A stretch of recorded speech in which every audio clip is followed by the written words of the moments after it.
నా బిడ్డ వరుణ్ తేజ్. చిన్నప్పుడు సరే అందరూ ఒకే చోట తిన్నాము, ఒకే చోట పెరిగాము, ఒకే చోట పడుకున్నాము. వాళ్ళ జీవితం అంతా నాతోటే. అండ్ వాళ్ళు ఏది అవ్వాలన్నా సరే వాళ్ళని అది అవ్వనివ్వకుండా చేశానేమో. రోజు నేను మేకప్ వేసుకుని నా సినిమాలు చూస్తూ, నా ఇంట్లో కాస్ట్యూమ్స్, మేకప్ ఇవన్నీ చూసి చూసి వాళ్ళు ఇంకో రకంగా ఆలోచించలేకపోయారు. అందుకనే వాళ్ళకి ఏం చేయాలా అన్న ఆలోచన ఒకవేళ చదువు అయిపోయిన తర్వాత యాక్టర్ కాక ఇంకెందుకు మనం అనేది అనుకున్నారేమో. నా దగ్గర చెప్పగానే నేను ఇలాంటి వాటిలో చాలా ఎంకరేజ్ చేస్తాను. ఎందుకంటే film industry the best film industry. నేను దీన్ని చాలా గౌరవిస్తాను. ఇది కళామ తల్లి అని నేను భావిస్తుంటాను.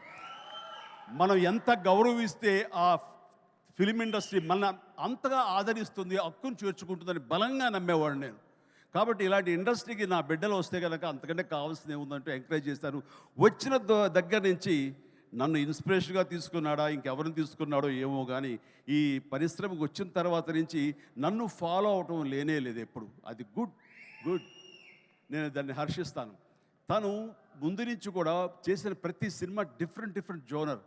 నాకు తెలిసి ఇలాంటి యంగ్స్టర్స్ ఎవరికి కూడా రాని అవకాశం, మా కుటుంబంలో ఉన్న ఇతర హీరోస్ కూడా రాని గొప్ప అవకాశం వరుణ్ తేజ్కి వచ్చింది. అది కేవలం అవకాశం రావడం కాదు, అవకాశం తను క్రియేట్ చేసుకున్నాడు, దాన్ని అందిపుచ్చుకున్నాడు, ప్రూవ్ చేసుకున్నాడు, మీ దీవెనలు పొందాడు. ఈ రోజున ఈ స్థాయిలో ఈ స్టేజ్ మీద ఇలా ఉన్నాడు. అంటే ఉదాహరణకి ఫస్ట్ ఫిలిం ముకుంద చూస్తే ఒక రూరల్ లవబుల్ బాయ్. ఆ తర్వాత కంచా, అసలు ఎప్పుడుదో 1947 ఆ టైంలో వరల్డ్ వార్ సెకండ్ టైంలో ఉన్నటువంటి ఒక సైనికుడు, మిలిటరీ సైనికుడుగా. ఆ తర్వాత ఒక హ్యోమగామిగా, ఆస్ట్రోనాట్గా. అలాగా ఇంకో సినిమా ఒక గద్దర్ గణేష్. అది నా చాలా ఫేవరెట్ గెటప్. అది చూస్తే కనుక పెర్ఫార్మెన్స్ అది చాలా డిఫరెంట్గా చేశాడు. నా ఫేవరెట్ ఫిల్మ్ అది వరుణ్లో. అండ్ తన స్టైలు, హెయిర్ స్టైల్ దగ్గర నుంచి నడక, ఆంగికం, గెస్టర్స్ ఇవన్నీ కూడా చాలా డిఫరెంట్గా ఉంటాయి.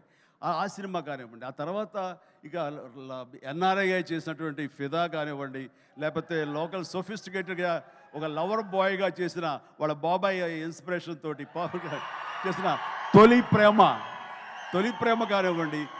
అలాగే లేటెస్ట్ ఫిల్మ్స్ వరకు కూడాను ప్రతిదీ చాలా ప్లాన్డ్గా తను చేసుకుంటూ వచ్చాడు, సక్సెస్ఫుల్గా చేసుకుంటూ వచ్చాడు.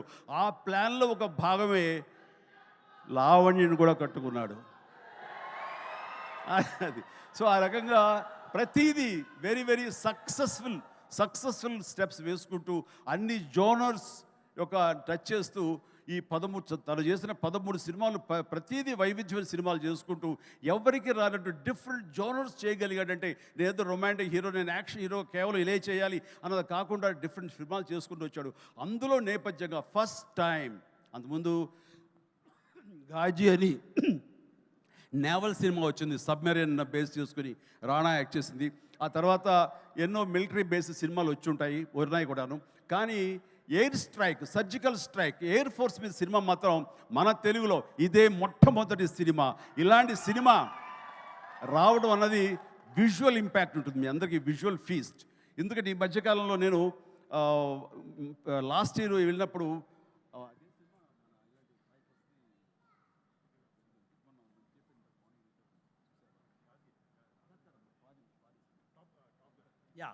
టాప్ గన్ సినిమా చూశాను. టాప్ గన్ సినిమా చూసే ఇంత బాగా మనం చేయగలమా, ఎంత బాగా చేశారు అండ్ అంటూ నేను చాలా ఆశ్చర్యపోయాను విజువల్స్కి. అది 1 year బ్యాక్ చూసిన సినిమా అది. ఈరోజు చూస్తే కనుక మనలో మన తెలుగు వాళ్ళు, మన వరుణ్ తేజ్, మన సిద్ధు, మన శక్తి వీళ్ళందరూ కలిపి అలాంటి సినిమాని ఇక్కడ ఈజీగా చేసి అవతల పడేశారంటే టాలెంట్ అనేది ఎవడబ్బ సొత్తు కాదు. మనం కూడా ఆ స్థాయిలో ఉన్నాము. ఆ స్థాయిలో ఉన్నావు అనేది మరొక్కసారి ఈ సినిమా ద్వారా నిరూపించబడుతుంది. ఇలాగే వండర్ఫుల్గా చేశారు వాళ్ళందరూ. అండ్ ఈ రోజున అలాంటి విజువల్స్ తోటి సినిమా చూడలేదు ఒక వండర్ఫుల్ ఒక ఎక్స్పీరియన్స్ ఇది నేను అనుకుంటున్నాను. ఆ ఎక్స్పీరియన్స్ ప్రతి వాళ్ళు అనుభవించాలి, ప్రతి వాళ్ళు చూసి తినాలి. అది నాకైతే మాత్రం March 1 ఎప్పుడో చేస్తుందా, ఎప్పుడు చూద్దామా అని అన్నీ కుదిరితే కనుక ముందు రోజు చూపిస్తానని భావిస్తాను నేను. ఓకే చూద్దాం. బట్ ఇలాగా ఈ సినిమాకి పనిచేసేటువంటి ప్రతి ఒక్కళ్ళు, అలాగే మ్యూజిక్ అవకాశం ఎంత ఉందో తెలియదు కానీ మంచి ఆర్ఆర్ తోటి అద్భుతంగా చేయగలడు mayor Vicky J mayor and of course ప్రతి ఒక్కరికి ప్రతి టెక్నీషియన్స్కి నా హృదయపూర్వక అభినందన తెలియజేస్తూ ఈ సినిమా పెద్ద హిట్ అవుతుంది. ఈ సినిమాని హిట్ చేయటం అనేది తీయటం వరకు వాళ్ళ బాధ్యత. హిట్ చేసి ఆ రకంగా మన సైనికులకు నివాళులు ఇవ్వాల్సింది, ట్రిబ్యూట్ ఇవ్వాల్సినటువంటి బాధ్యత, వాళ్ళకి సెల్యూట్ చేసిన బాధ్యత మనందరి మీద ఉంది. జై హింద్. అండ్ అలాగే ఇప్పుడు వరుణ్ తేజ్ టీమ్ గజమాలతో మన మెగాస్టార్ చిరంజీవి గారిని సత్కరిస్తారు. మార్చి 1వ తారీఖున ఆపరేషన్ వ్యాలంటైన్ విడుదలవుతుంది. తప్పకుండా థియేటర్స్కి వెళ్ళి వీక్షించండి. Thank you everybody. శుభరాత్రి. Thank you.